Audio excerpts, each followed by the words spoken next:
за всички майки, бащи, братя, сестри, дъщери, синове, за всички вас, мъже и жени.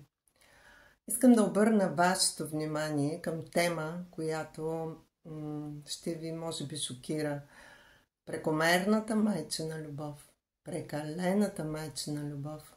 И това е тема, която не се дискутира и която самите жени отказват да коментират и да дискутират. Прекомерната майчина любов. Това се случва, защото майчината любов се счита за свята. И тя е такава, но тя има и друга, драматична страна, когато тя е в излишък. Тя е способна да унищожи съдби, семейства, дори да вземе животи. Шокирах ви, нали? В случая, понеже темата е доста обширна, аз искам просто да ви препоръчам и да обърна вашето внимание върху една книга. Запознайте се с тази книга. Написана е от мъж. В книгата се засяга малко и бащината любов. Но тя е доста по-щадяща от прекомерната майчина любов.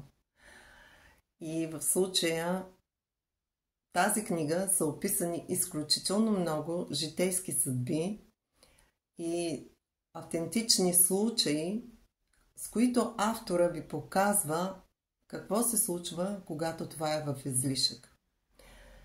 Най-добре е да се запознаете сами и насаме с нея, но аз в момента искам да ви прочета няколко съвсем кратък отказ от нея, който да ви запознае поне малко за какво става въпрос. Какво означава прекалената майчина любов? Това е когато любовта към децата е по-силна от любовта към себе си и към мъжа.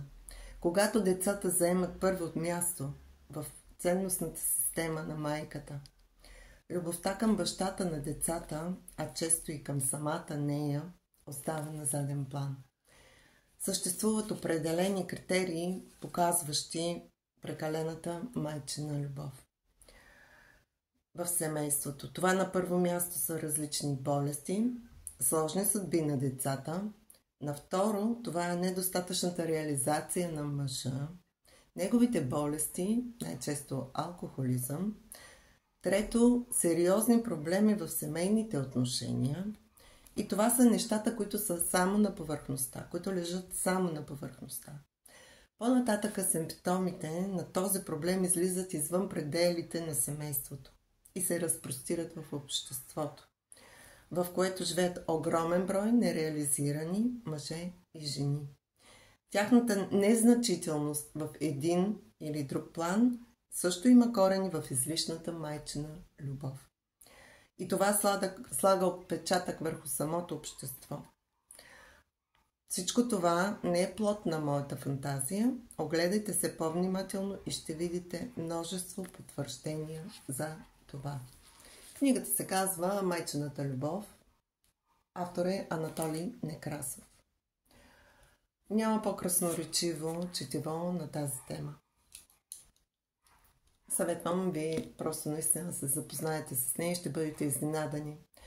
И в случая това би могло дори да спаси вашите отношения, да спаси вашите деца и да ви помогне на самите вас. Аз съм Елвира Петрова, констелатор, фасилитатор и вашият холистичен терапевт.